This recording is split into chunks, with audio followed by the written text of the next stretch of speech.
नमस्कार बंधुगण, आमे शुणुचे शांतनु कुमार आचार्य लिखित उपन्यास नर किन्नर। पुणी काहू आसिलाणी आ गोटे निरीह जीव संसार रे तार भोक मेंटेवाई आ कौन जेगा नथिला। से आईछि एई काठ दोकानर गोदरी बुढ़ीर ओली तलकू। बुढ़ीर मने पड़गला गोटे गोटे होई तार मने पड़ जाउथला 6 मास तलर सेई मुह यार। रास्तारे डेई शिखुथुबा नुआ कौला बाछुरीटी एपरी केते निरीह देखा जाउथला। से किछि जानी पार नथिला। गाड़ी मोटर घोड़ा एमती कि चलंती मनीष को माँ बोली भावी दौड़ी जाउथला एई कौला बाछुरीटा। जहा पारे तार पिछा धरी आशा खोजी खोजी आज पुणी देख ए पिला सबू बुझी नेलाणी।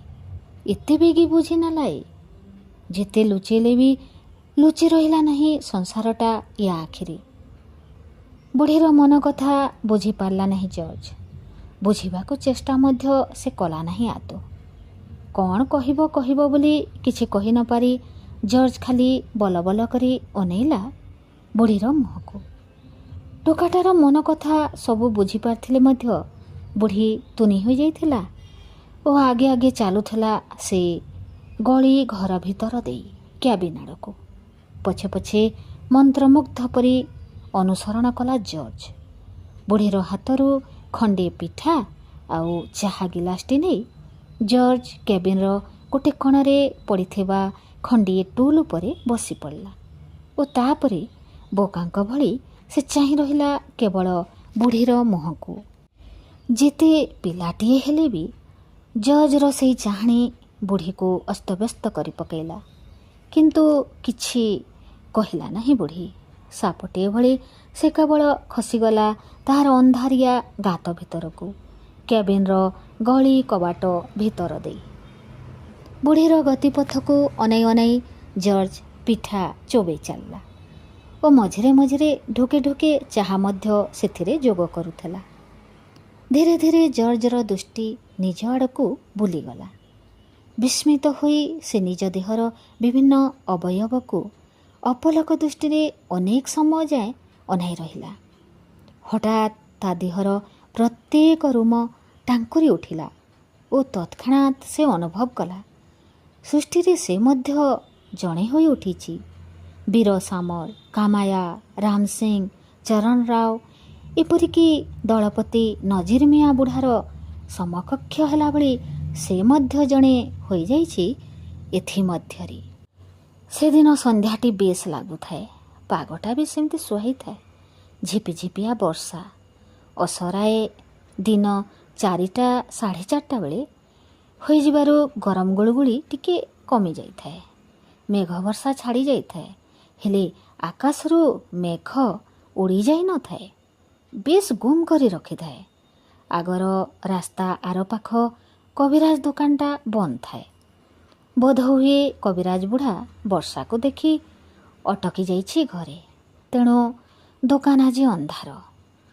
जहा राति घड़िए 2 घड़ी जाके लंठन खंडे बा जड़े से घरे से तक भी आज नहीं। रास्ताटा क्रमे सुनसान हो जाइछि। अंधार माड़ी माड़ी आसुछि। गली से मुंडरे बहुत दूररू दिसुछि गोटे मैला धुआलिया आलुओ। बोध हुए मेन रास्तार बत्ती खुंट। एते बेल जाके जर्ज कामरे लागिथिला। अटा दला दली करी बेली गोटी सेकी से टिके दम नेबा पई पदाको आइला। संध्यार चा जलखिया परे दलर लागुआ गराख माने जेझा जेझा ओर्रे गलेणी।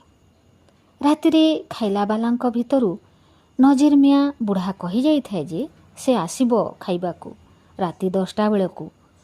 फास्ट शो सिनेमा परे ओ बरात करी जाइथाए जे रातिरे ता पाई रोटी जेमती निश्चय होइथिबो। वीर सामल सेदिन डेरीरे फेरिथिला। से भारी हालिया होई पड़िथाए। चा कपे ढोकी देई लंब होई से पड़ी जाइथाए पाख घर बारंडारे। से घरटा काहार के जानी जर्ज एते दिन जाके जानी न थाए। केवल से लक्ष्य करिछि से घरर कबाट सब बंद थाए ओ कबाटरे एणु तेणु କ'ଣ ସବୁ ଗାରିଆ ହେଇଥାଏ ଚଖଡ଼ିରେ। ତା ଛଡ଼ା ବସି ବସି କାନ୍ଥରେ ତାର କିଏ ଜଣେ ବୋଧେ ସେଇ ପାଗଳା ଚରଣ ରାଓ ଖଣ୍ଡେ ଅଙ୍ଗାରରେ ଗୁଡ଼ାଏ ଏଣୁ ତେଣୁ ଆଙ୍କିଥାଏ। ଏଇ ଘରଟା ବେଳେବେଳେ ଜର୍ଜର ଗୋଟେ ଭାବିବାର କଥା ହୋଇପଡ଼େ। ଏତେ ଦିନ ହେବ ଏଇ କାଠ କେବିନରେ ସେ ଆସି ରହିଲାଣି, କିନ୍ତୁ ଏପର୍ଯ୍ୟନ୍ତ ଏଇ ଘରର ସମୁଦାୟ ହାଲଚାଲ କଥା ସେ ଠଉର କରିପାରିଲା ନାହିଁ। ବେଳେବେଳେ ଏମିତି ଗୋଟାଏ ନିରୋଳା ମୁହୂର୍ତ୍ତରେ ଏଇ କାଠ କେବିନ ଆଗ କବିରାଜ ଦୋକାନ ପିଣ୍ଡାରେ ବସି ବସି ଚାରିଆଡ଼କୁ ନିଘା କଲାବେଳେ ଏଇ ଘରଟା ତା ଆଖିରେ ପଡ଼େ। ଘର କାନ୍ଥର ଅଙ୍ଗାର ଚିତ୍ରଗୁଡ଼ାକ ଜଳ ଜଳ ହେଇ ଦେଖାଯାଏ ତା ଆଖିରେ। ଏଇ ଚିତ୍ରଗୁଡ଼ାକୁ ଅନେଇ ଅନେଇ ସେଗୁଡ଼ାକୁ ଦୂରରୁ ନିଠେଇ ଚାହିଁବାକୁ ଚେଷ୍ଟା କଲେ ଅନେକ ସମୟରେ ମହାଭୟଙ୍କର ରୂପ ଧରି ସେଗୁଡ଼ାକ ଉଠି ବସନ୍ତି ତାର ମନରେ। ସେତେବେଳେ ସେଗୁଡ଼ାକୁ ଆଉ ବେଶୀ ଚାହିଁଲେ ମନେ ହୁଏ ସତେ ଯେମିତି ସେଗୁଡ଼ାକ ସେଇ ଭୂତକୋଟି କାନ୍ଥର ଚିତ୍ର ନେଇ ହୋଇ ଉଠେ ସାରା ଗତ ଆଗତ ଭବିଷ୍ୟତର ଗୁଡ଼ାଏ ମଲା ଦରମଲା ଜିଅନ୍ତା ମଣିଷଙ୍କର ଚିତ୍ର। ଜର୍ଜର ଦେହ ଶୀତେଇ ଉଠେ। ତାକୁ ସବୁଆଡ଼ ମାଡ଼ି ମାଡ଼ି ପଡ଼େ। ଚାରିଆଡ଼ୁ ଅନ୍ଧାର ଘୋଟି ଘୋଟି ଆସିଲା ଭଳି ତାକୁ ଜଣାପଡ଼େ। ସେ ଭାବିପାରେ ନା ସେ କେଉଁଠି ଥାଏ, ଥିଲା, ଆଉ ଯାଉଛି କୁଆଡ଼େ। ତାର ମନେ ହୁଏ ସତେ ଯେମିତି ଗୋଟେ ବିଚିକିଟିଆ ଅନ୍ଧାର ରାତିରେ ହଠାତ୍ ତାର ନିଦ ଭାଙ୍ଗି ଯାଇଛି, ଆଉ ସେ ଉଠି ବସି ଚାରିଦିଗକୁ କେବଳ ଦରାଣ୍ଡି ପଳାଉଛି, କିନ୍ତୁ ଆଖର ସେ ବାଟ ପାଉନାହିଁ। ତାପରେ ସେଇ ଅନ୍ଧାରରେ ଦିଗ୍ଭ୍ରାନ୍ତ ହୋଇ ସେ ଚାଲିଛି ଚାଲିଛି ଆଉ ଚାଲିଛି। ସେ ଚାଲିବାର ସତେକି ଆରମ୍ଭ ନଥିଲା କି ଶେଷ ନଥିଲା। ସେ କେବଳ ଚାଲିଛି। ଆଉ ବେଳେବେଳେ ଅନ୍ଧାର ଯେତେବେଳେ ଆହୁରି ମାଡ଼ି ମାଡ଼ି ପଡ଼ୁଛି, ତହିଁରେ ସୁ ସୁ ପବନର ଗର୍ଜନ ତାକୁ ହାଁ ହାଁ ହୋଇ ଗୋଡ଼େଇ ଆସୁଛନ୍ତି ଚାରିଆଡ଼ୁ। ସେତେବେଳେ ସେ ବୁଦ୍ଧି ବାଟ ନ ପାଇ କେବଳ ଶୋଇପଡ଼ୁଛି। ଆଖି ବନ୍ଦ କରିଦେଉଛି, ଘାଲେଇ କରି ପଡ଼ିଯାଉଛି, କିନ୍ତୁ ମୁଣ୍ଡ ଭିତରୁ ଭାବନାର ଶେଷ ନାହିଁ। ସେ ଖୋଜି ଚାଲିଛି ରାହା ଆଖି ଦ୍ୱାରା ନୁହେଁ, କଳ୍ପନା ଦ୍ୱାରା। ସନ୍ଧ୍ୟାବେଳର ହୋଟେଲ କାମରୁ ଟିକିଏ ତ୍ରାହି ପାଇ ସେ ଆସି ବସି ପଡ଼ିଥିଲା ଆଗ ଦୁଆରୀ କବିରାଜ ଦୋକାନର ବାରଣ୍ଡାରେ। ଦିନ ରତ ରତ ହେଉଥିଲା। ବର୍ତ୍ତମାନ ଅନ୍ଧାର ଘୋଟି ଆସିଲାଣି। ଜର୍ଜ ତା ଗାମୁଛାଟା ପାରିଦେଇ ଟିକେ ଲମ୍ବ ହୋଇଗଲା। ସନ୍ଧ୍ୟାବେଳର ମଇଳା ଆଲୁଅରେ ସେ ଦେଖିଥିଲା ସେଇ ଅଙ୍ଗାର ଚିତ୍ରଗୁଡ଼ାକୁ ସେଇ ଘରର କାନ୍ଥରୁ। ହଠାତ୍ ଅନ୍ଧାରରେ ମନ ଭିତର ସେଇ ଚିତ୍ରଗୁଡ଼ାକ ପୁଣି ଦେଖାଗଲା ତା ଆଖିକୁ। ଘାଲେଇ ପଡ଼ି ରହି ଜର୍ଜ ସେଇ ଘରଟାର କଥା ଭାବୁଥିଲା। କି ଘର ସେ! ଶୁଣାଯାଏ କୁଆଡ଼େ ଏଇ ଘରଟାରେ ଆଗେ ଗୋଟାଏ କିଏ ପଛିମା ମାଇକିନିଆ ଭଡ଼ାରେ ରହୁଥିଲା। ଏବେ ବୁଢ଼ୀର ଯେମିତି ଦୋକାନ ଖୋଲିଛି, ସେବେ ସେମିତିକା ଗୋଟେ ଦୋକାନ କୁଆଡ଼େ ଦେଇଥିଲା ସେ ପଛିମା ମାଇକିନା ଏଇ ଘରେ। ଭାରି କାଟତି ହେଉଥିଲା, କିନ୍ତୁ ଦିନେ ସକାଳୁ ଦେଖାଗଲା ସେ ମାଇକିନାକୁ କିଏ ଖୁନ୍ କରିଛି। ଡାକ୍ତର ମାଇନା ବେଳେ ଆଉ କଥା ଭିତରେ ଦେଖାଗଲା ଯେ ତାର ଗୋଟିଏ ପାଖ ଥନ ନଥିଲା, ସେଇଟାକୁ କିଏ କାଟି ନେଇଥିଲା। ଅନେକ କହିଲେ ଯେ ସେଇଟା କଟା ହେଇନଥିଲା, କେହି ଦୁର୍ବୃତ୍ତ ତାକୁ ଦାନ୍ତରେ କାମୁଡ଼ି ଛିଣ୍ଡେଇ ଦେଇଛି।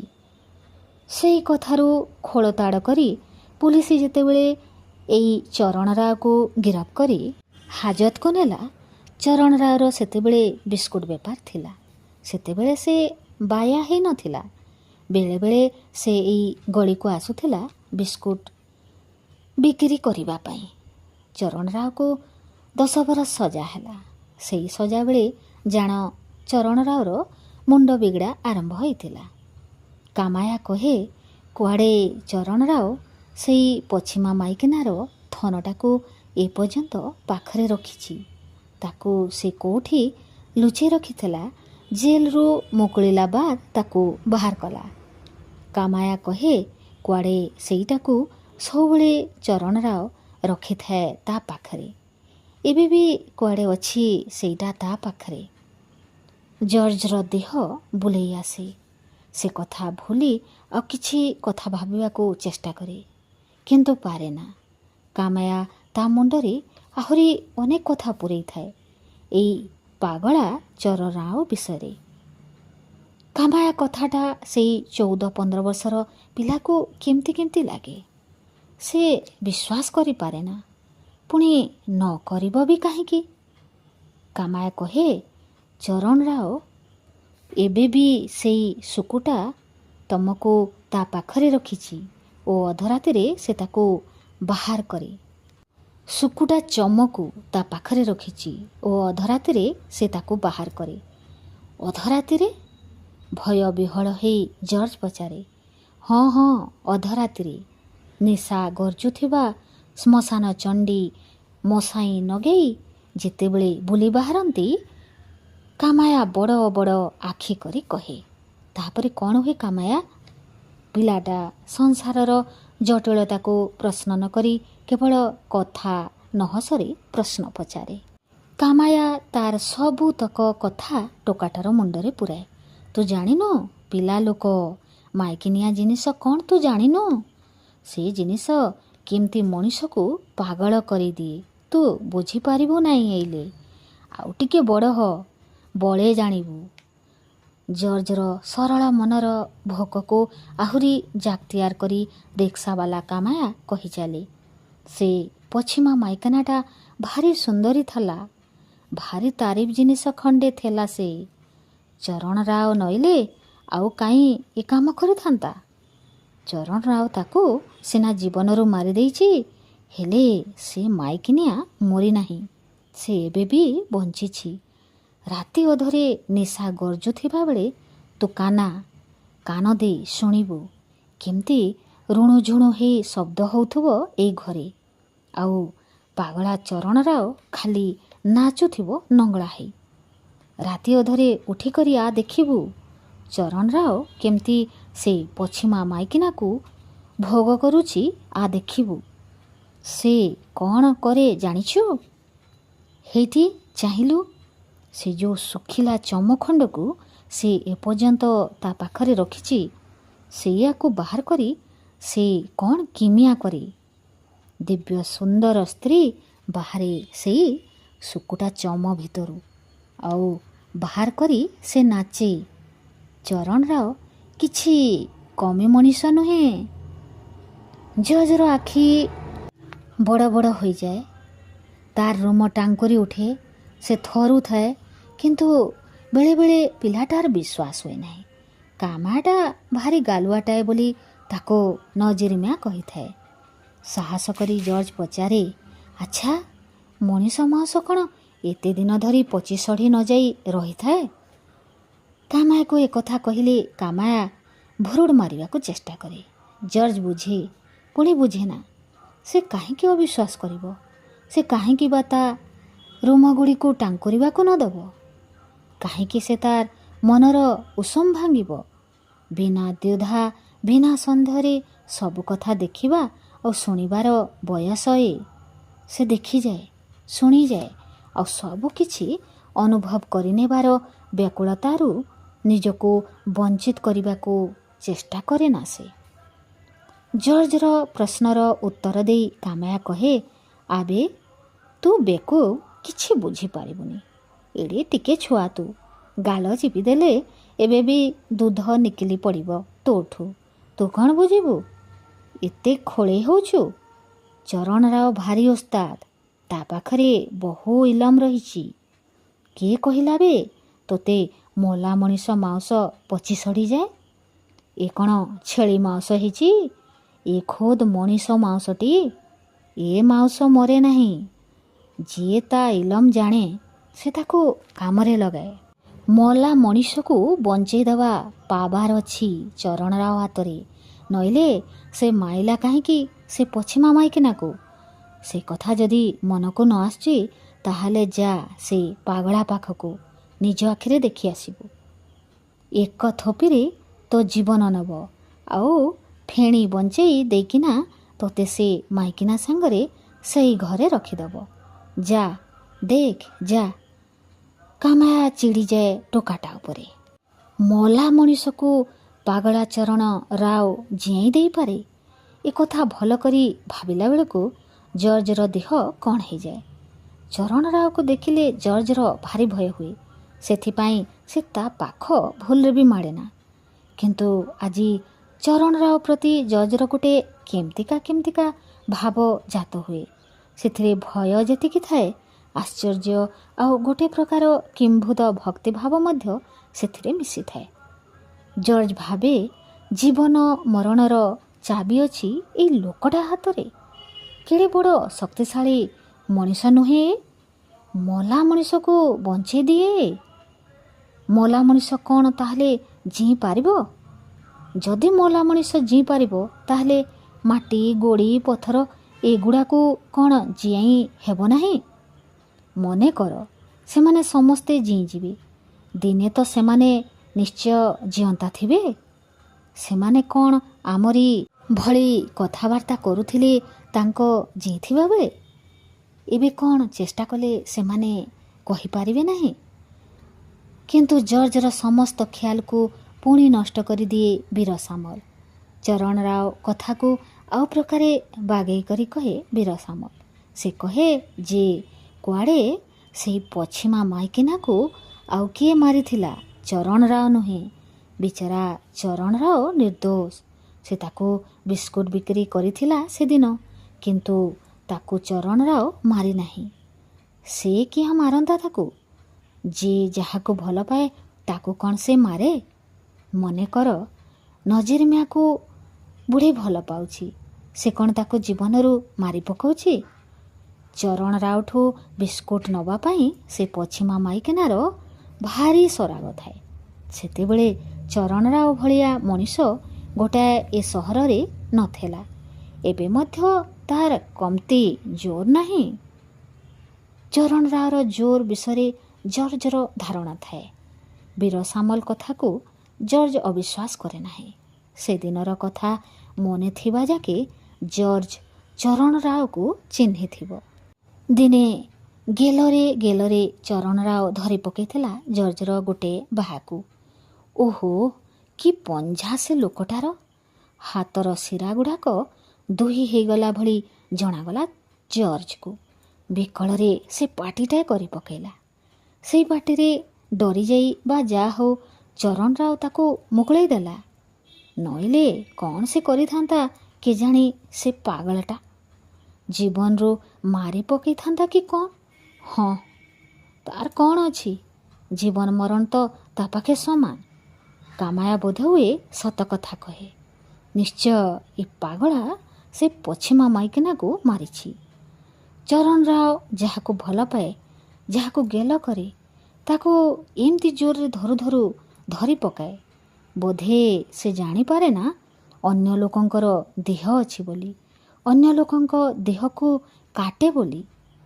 ବୁଢ଼ୀ କହୁଥିଲା, ଛୋଟ ଛୁଆଙ୍କ ହାତ ଯେମିତି ଜିନିଷ ଉପରେ ଜାବ ପଡ଼ିଯାଏ, ଚରଣ ରାଓର ସେମିତି ହୁଏ। ସେ ଜାଣିପାରେ ନା କେଡ଼େ ଜୋରରେ ଧଇଲେ ଜିନିଷଟା ଭାଙ୍ଗି ନ ଯାଇ ରହିବ।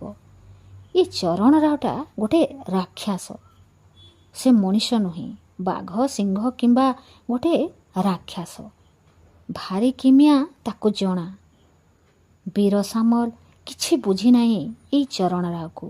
ସେ ନିଶ୍ଚୟ ମାରିଛି ସେଇ ପଛିମା ମାଇକିନାକୁ। ଅନ୍ୟ ଲୋକ କେହି ଏପରି କାମ କରିବ ନାହିଁ। ବୀର ଯାହା କହେ ଯେ ସେ ପଛିମା ମାଇକିନାକୁ କୋଡ଼େ ମାଇଲା ଗୋଟାଏ ମସ୍ତ ବଡ଼ ଲୋକର ପୁଅ, ଯିଏ ଚରଣ ରାଓ ମୁଣ୍ଡରେ ଅଠା ବୋଳି ଦେଇ ଖସିଗଲା। ସେ ସବୁ କଥା ମିଛ। ସେଥିରେ ଜର୍ଜର ବିଶ୍ୱାସ ହୁଏ ନା। ସେ ଯୁକ୍ତି କରେ, ଯଦି ଚରଣ ରାଓ ତାକୁ ମାରିନଥାନ୍ତା, ତାହେଲେ ସେଇ ମାଇକିନାଟା ପାଇଁ 10 ବର୍ଷ ସଜା ଭୋଗି ପୁରୁଣି କାହିଁକି ସେ ପଡ଼ିଛି ତାହାରି ପିଛା? ମାଇକିନା ତ ମରିକରି ମାଟିରେ ମିଶିଲାଣି। ଚରଣ ରାଓ କିଆଁ ତାହାରି କଥା ଏପର୍ଯ୍ୟନ୍ତ ଭୁଲୁ ନାହିଁ? क्या ସେଇ ବାରଣ୍ଡାରେ ହରଦମ ଗଡ଼ୁଛି ଆଉ ସେଇଠି ବସି ବସିକା ଅଙ୍ଗାରରେ ଏମିତି ଭୟଙ୍କର ଚିତ୍ର ଗୁଡ଼ାକ ଆଙ୍କୁଛି। ଜର୍ଜ ଏ କଥା ବୀରକୁ ପଚାରେ। କାହିଁକି ନା ବୀର ଚରଣ ରାଓକୁ ଭଲ ମଣିଷ ବୋଲି କହେ। ଖାଲି ସେତିକି ନୁହେଁ, ଚରଣ ରାଓ କୁଆଡ଼େ ମଣିଷକୁ ଭଲ ପାଇବା ବୋଲି ସେ କହେ। ଭଲ ପାଇବାର ପୁରା ଅର୍ଥ ଏପର୍ଯ୍ୟନ୍ତ ଭଲ କରି ବୁଝିପାରିଲା ନାହିଁ ଜର୍ଜ। ସେ ବୁଝିପାରେନା କେମିତି ଏଡ଼େ ଦୁର୍ଦ୍ଦାନ୍ତ ମଣିଷଟାଏ ଅନ୍ୟକୁ ଭଲ ପାଇପାରେ ବୋଲି। ବୀରକୁ ଏ କଥା ପଚାରିଲେ ସେ କହେ, କୁଆଡ଼େ ଯିଏ ଯାହାକୁ ଭଲ ପାଏ, ଯାହା ପାଇଁ ସଜା ଭୋଗେ ଆଉ ଯାହା ପାଇଁ ମଣିଷ ପାଗଳ ହୁଏ, ତାକୁ କେମିତି ସେ ମନରୁ ଭୁଲିବ? ସେଇଥିପାଇଁ ସେ ପଶ୍ଚିମା ମାଇକନାର ବାରଣ୍ଡାରେ ଚରଣ ରାଓ ବସି ବସିକା ଚିତ୍ର ଆଙ୍କେ। ପଛ କଥା ସୁମରି ହେଜି ହେଇ ହେଇ ତାକୁ କଷ୍ଟ ହେଲେ ସେ ଚିତ୍ର ଆଙ୍କେ। ମରଦ ମାଇକିନାମାନଙ୍କୁ ରାକ୍ଷସ ରାକ୍ଷସଣୀ ବାଘ ବାଘଣୀ ଭଳି କରି ଚିତ୍ର ଆଙ୍କେ। ତାକୁ ଆହୁରି କଷ୍ଟ ହେଲେ ସେ ତାର ସେଇ ରାକ୍ଷସ ରାକ୍ଷସଣୀମାନଙ୍କୁ ନଙ୍ଗଳା କରି ଚିତ୍ର କରେ। ଖାଲି ସେତିକି ନୁହେଁ, ସେଇ ଚିତ୍ରଗୁଡ଼ାକୁ ବସି ବସି ବିକୃତ କରେ ସେ। କାହାର ହାତ କାଟିଦିଏ, କାହାର ଗୋଡ଼ କାଟିଦେଇ ସେ ଥାନରେ ଆଣି ଆଉ କାହାର କଟା ହାତକୁ ଯୋଡ଼ି ଦିଏ। କାହାର ଛାତି ଭିତରେ ଗୋଟେ ସର ମୁନ ରଖିଦିଏ, ଖେଞ୍ଜି ଦିଏ। ଛାତିରୁ ପିଚ୍ ପିଚ୍ ରକ୍ତ ବାହାର କରେ। କାହାର ଆଖିକୁ ତାଡ଼ି ଦିଏ। କାହାର ଓଠକୁ ଏମିତି ଆକୃତିର କରେ ଯେ ତାକୁ ଦେଖିଲେ ସହଜେ ଜଣାପଡ଼େ ନା ସେଇଟା ମଣିଷର ଓଠ କି ଆଉ କ'ଣ।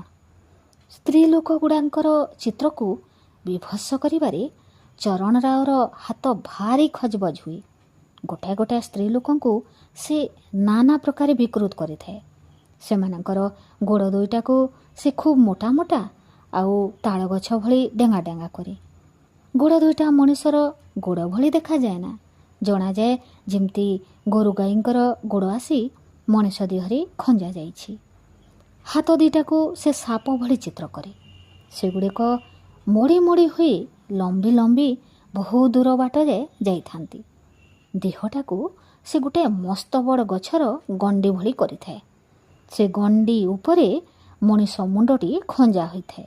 କିନ୍ତୁ ସେ ମୁଣ୍ଡଟି ଏତେ ଛୋଟ ଯେ ତାକୁ ମଣିଷ ମୁଣ୍ଡ କହିହେବନି। ଏଇ ମାଇକିନା ଗୁଡ଼ାଙ୍କର ନଙ୍ଗଳା ଦେହକୁ ଚାହିଁ ଜର୍ଜ କାବା ହୁଏ। ବାପରେ ବାପ, ଏ କ'ଣ ମଣିଷ? ଏ କ'ଣ ମାଇକିନା? ଏମାନଙ୍କ ପାଇଁ ବୀର ସାମଲ, ନଜିର ମିଆଁ, ରାମ ସିଂ, କାମାୟା ଆଉ ଏଇ ଚରଣ ରାଓ ପାଗଳା ସବୁ ଏମିତି ବାୟା ହେଇଛନ୍ତି।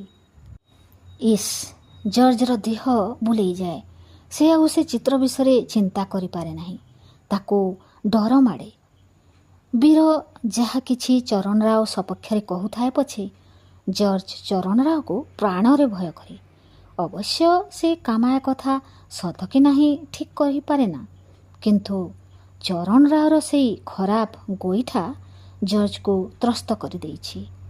ଚରଣ ରାଓର ପାଖାପାଖି ହେଇକରି ସେ ସେଥିପାଇଁ ଆଦୌ ବସେ ନା। ତାକୁ ଡର ମାଡ଼େ। ତାର ମନେ ହୁଏ ଯଦି ଦଇବା ଚରଣ ରାଓ ତାକୁ ଭଲ ପାଏ, ତାହେଲେ ଦିନେ ସେ ତାକୁ ଆଉ କେଉଁ ଅନ୍ଧାରିଆ ଜାଗାକୁ ନେଇ ତାର ତୋଟି ଚିପିଦେବ।